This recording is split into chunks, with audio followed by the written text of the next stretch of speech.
Assalamualaikum warahmatullahi wabarakatuh. Selamat pagi, siang, sore, dan malam. Salam sejahtera bagi kita semua. Jumpa lagi dengan Ibu Dina Fitria. Dalam kesempatan kali ini kita akan membahas materi tentang terbiasa saling menasehati dan berbuat baik. Allah Subhanahu wa Ta'ala dalam firman-Nya Al-Quran surah Luqman ayat 13 sampai 14. A'udzu billahi minasyaitonir rajim. Bismillahirrahmanirrahim. Wa idz qala Luqmanu libnihi wa huwa ya'izuhu ya bunayya la tusyrik billah inna syirka la zulmun 'adzim. Wa wassaynal insana biwalidayhi hamalatu ummuhu wahnan ala wahni wa fisaluhu fi 'amaini an ishkur li wa liwalidayk ilayyal masir. Yang artinya, ingatlah ketika Luqman berkata kepada anaknya saat dia menasihatinya, "Wahai anakku, janganlah mempersekutukan Allah. Sesungguhnya mempersekutukan Allah itu benar-benar kezaliman yang besar. Kami mewasiatkan kepada manusia agar berbuat baik kepada kedua orang tuanya. Ibunya telah mengandungnya dalam keadaan lemah yang bertambah-tambah dan menyapihnya dalam 2 tahun. Wasiat kami, bersyukurlah kepadaku dan kepada kedua orang tuamu. Hanya kepadaku kamu kembali." Siapa umat Islam yang tidak tahu seorang pria yang bernama Luqman? Allah Subhanahu wa Ta'ala mengabadikan namanya dalam Al-Quran. Luqman dikatakan dalam riwayat beliau adalah orang yang soleh, yang memiliki akhlak yang baik.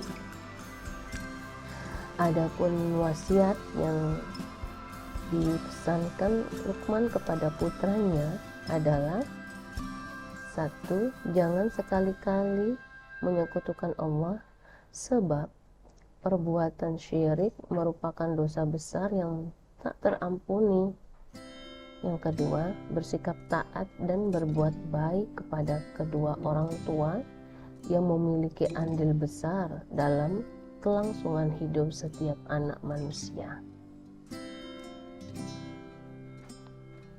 Asbabun nuzul Quran surah Luqman ayat 13 sampai 14 adalah ayat ini turun terhadap permasalahan Sa'ad bin Abi Waqqas tatkala dirinya memeluk Islam.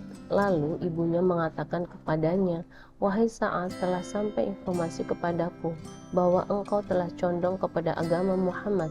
Demi Allah Subhanahu wa Ta'ala, aku tidak akan berteduh dari teriknya matahari dan angin yang berhembus. Aku tidak akan makan dan minum hingga engkau mengingkari Muhammad SAW dan kembali kepada agamamu sebelumnya." Saat ini adalah anak laki-laki yang paling dicintai ibunya, tetapi saat enggan untuk meninggalkan agama Muhammad, dan ibunya menjalani itu selama 3 hari dalam keadaan tidak makan, tidak pula minum, serta tidak berteduh, sehingga Saat pun mengkhawatirkan ibunya, sehingga tampak kondisinya ibunya menurun. Kemudian Saat datang menemui Nabi Muhammad SAW dan mengadukan sikap ibunya kepadanya. Maka turunlah ayat ini. Ayat ini didukung juga dengan hadis riwayat Muslim dari Abu Khusaimah. Dan kami perintahkan kepada manusia berbuat baik kepada kedua orang tuanya, ibu dan bapaknya. Allah Subhanahu wa Ta'ala juga berfirman dalam surah Al-Baqarah ayat 83, A'udzu billahi minasyaitonir rajim. Bismillahirrahmanirrahim. Wa idz akhadna mitsaqa bani Israila la ta'buduna illallaha wa bil walidaini ihsana wa bil qurba wal yatama wal masakin wa qulu lin-nasi husna wa aqimus sholata wa atuz zakah summa tawallaitum illa qalilan minkum wa antum mu'ridun. Yang artinya, Dan ingatlah ketika kami mengambil janji dari Bani Israel, janganlah kamu menyembah selain Allah, dan berbuat baiklah kepada kedua orang tua, kerabat, anak-anak yatim, dan orang-orang miskin, dan bertutur katalah yang baik kepada manusia. Laksanakanlah sholat dan tunaikanlah zakat. Tetapi kemudian kamu berpaling mengingkari, kecuali sebagian kecil dari kamu, dan kamu masih menjadi pembangkang. Adapun asbabun nuzul ayat ini turun adalah berkaitan dengan peristiwa Raja Najasyi dan para pendeta. Ketika mereka mendengar ayat Al-Quran ini dibaca di hadapan mereka, melelehlah air mata mereka karena yakin dan percaya terhadap isi kandungan ayat-ayat tersebut. Ayat ini turun sebagai ketegasan bahwa di antara ahli kitab Bani Israel ada juga yang beriman kepada Allah Subhanahu wa Ta'ala, dan apa yang diturunkan kepada Nabi Muhammad SAW sekalipun jumlahnya sangat sedikit.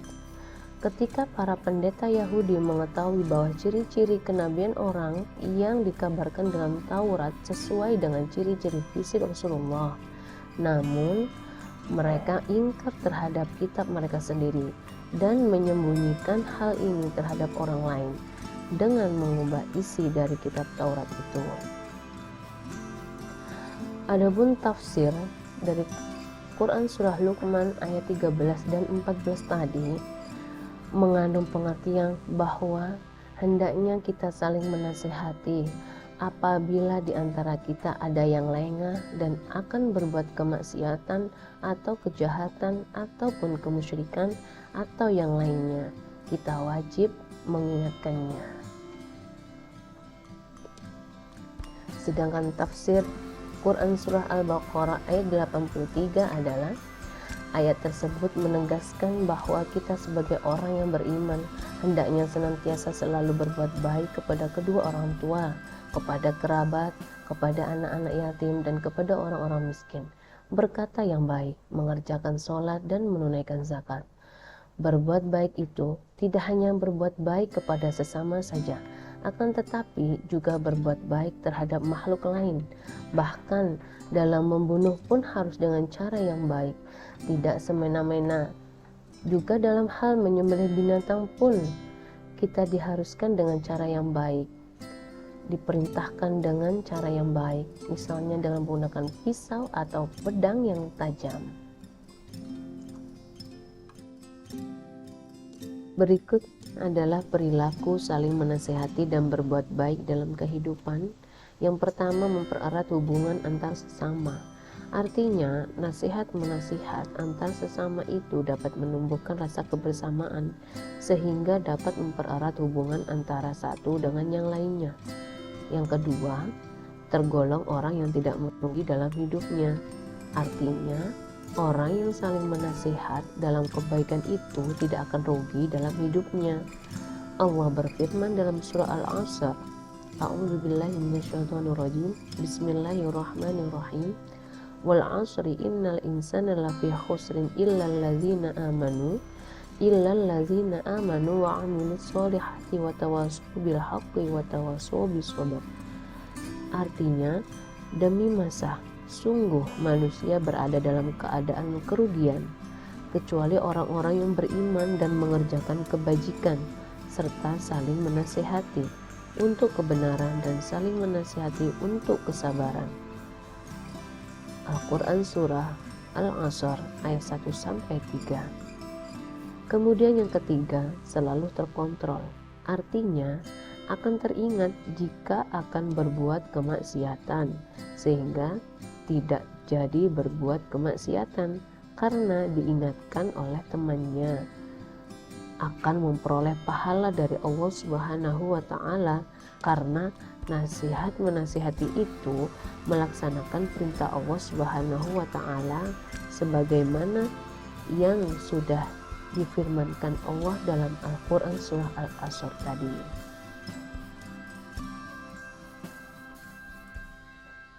Berikut ada gambar.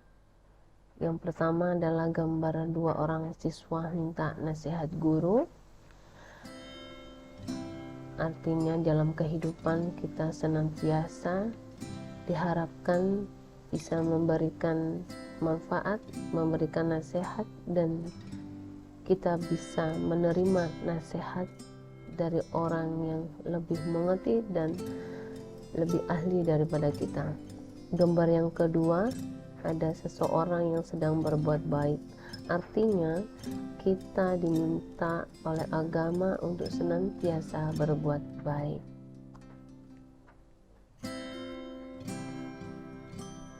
Hikmah dan manfaat saling menasihati. Salah satu hikmah mengapa kita harus saling menasihati adalah karena setiap orang mendambakan keselamatan hidup, keselamatan dari kerusakan dari hal-hal yang membahayakan dirinya, lahir dan batin. Harus ada yang memberitahukan kepada kita tentang hal-hal yang tidak kita ketahui tersebut. Pemberitahuan itulah yang menjadi sebuah nasihat, masukan, atau kritikan. Sungguh sangat penting sebuah nasihat dalam kehidupan agar kita tahu kekurangan kita dan segera memperbaikinya.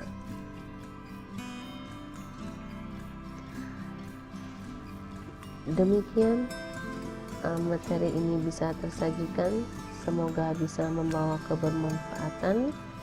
Ibu akhiri, Assalamualaikum warahmatullahi wabarakatuh.